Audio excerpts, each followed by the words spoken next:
Hello YouTube, it's Al here with the Yu-Gi-Oh! Underground with our guest profile man for this week, and that is Aaron the OTK man Roger. And what OTK are you gimmicking us with this week? It's Kaukuri's and it's not an OTK deck. It's really similar to Infernity's actually, where you set up and then your opponent can't win. Though that's not always true obviously, but you get some pretty nice stuff, so sometimes you can even beat Infernity's with that. This is my deck box, Bakumonogatari, it's a good anime. Anyway, to the deck list.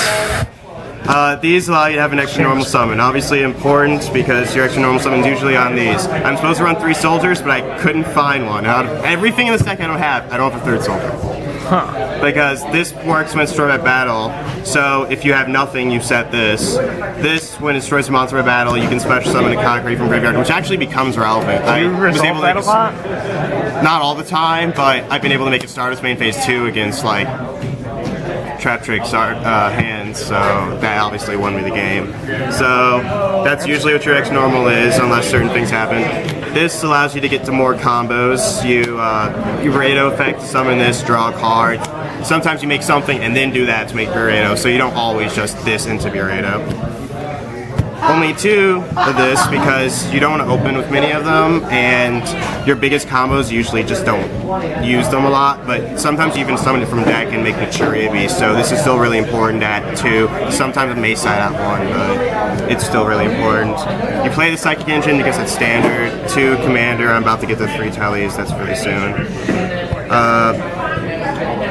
1 of this, because that's really important, because it allows you to go to Stardust and stuff like that, and get double Burrito and stuff, and this will also be the only way to get to a certain synchro that I side deck, actually. 1 Red Ox, you run a lot of Earths, so it's definitely worth it. This is, when you get your biggest combos, sometimes you can go for Beast, sync off Beast for Stardust, and then bring back Beast.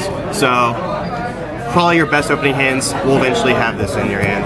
I only do 1 Windjammer because I hate multiples. I think if you're gonna run multiples, you should run Mocking the Fortress because you can't use Red Ox. If it's not in your opening hand, it's dead. Instant Fusion, you can get a bunch of cards, and then when you draw it, you can draw into Instant Fusion.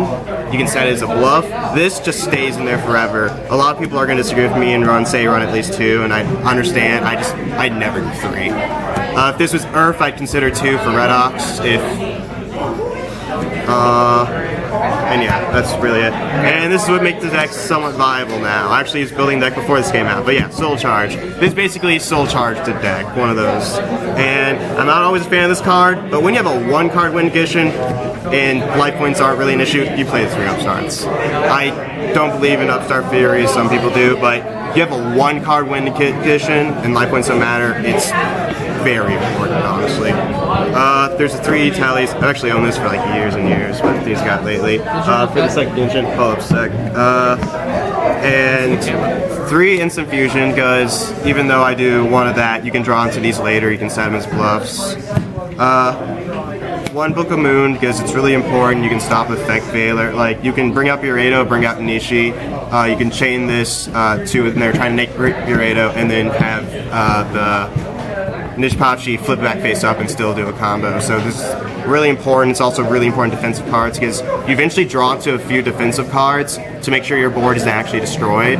So Book of Moon is one of the most important ones. 1 MST, people are going to drop MST, and I agree that I always keep at least 1 in case of Kaiser, and you can blind hit important stuff anyway as well. Instead of multiple MST, I run 1 Lance because it's really important, especially if you're going second. This deck hates going second, but you can stop a Trap to Chapel Nightmare and stuff, and blind hitting in the 4 is really bad. I could see running more of this, but right now I'm just running 1. I don't actually play test very much. I actually just figure out the combos and figure out from there. That's why it was funny when 2 weeks ago when I played this I topped because I didn't play like any matches with this. I just know how to play the deck. This, you run this because it's searchable, and sometimes you can't get a Bure out to switch battle position to make your Burrito draw a card, so you use this instead.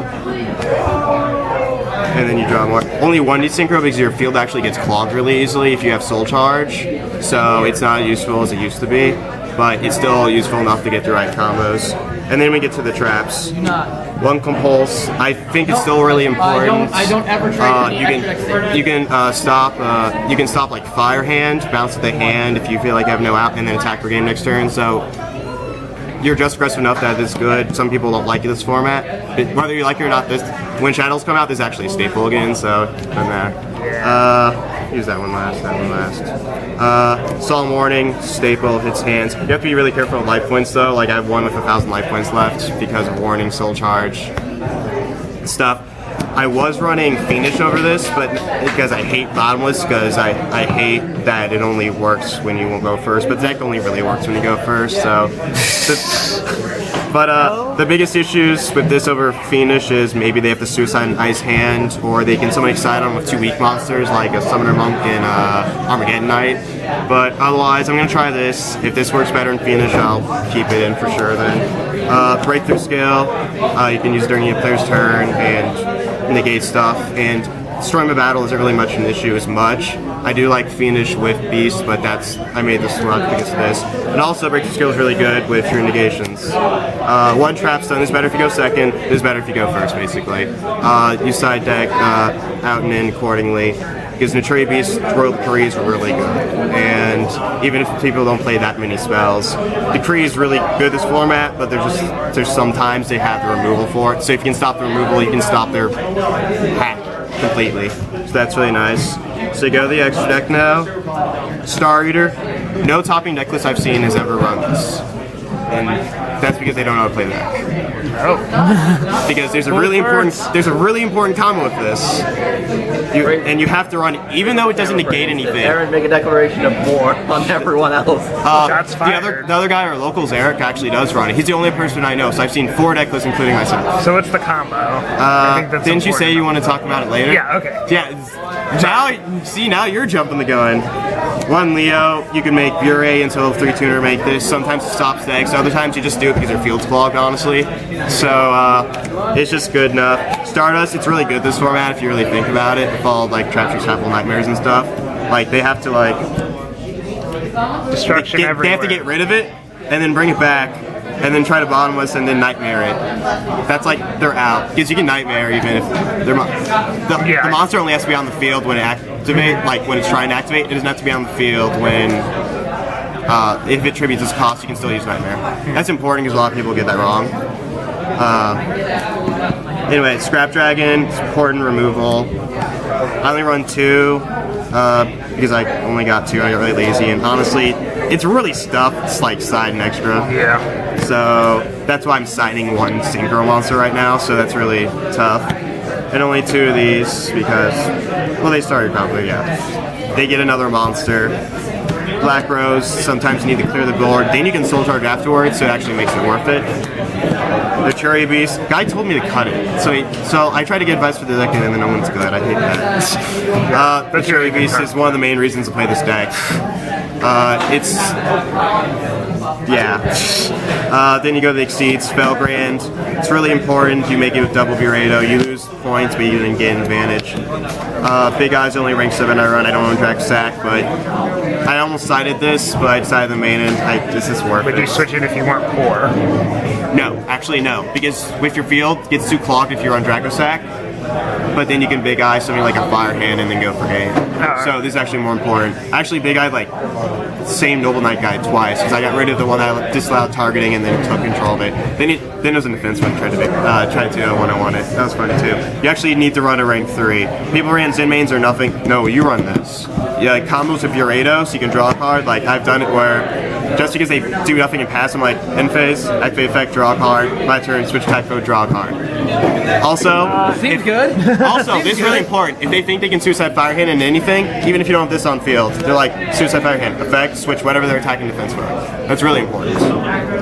So it's really good. It'll protect Beast, which can be really important. Get 2 fusions. I'm supposed to run Paracycloid, but I didn't get one. Oh yeah, give me your Paracycloid. It's like 50 cents or something. And you owe me already.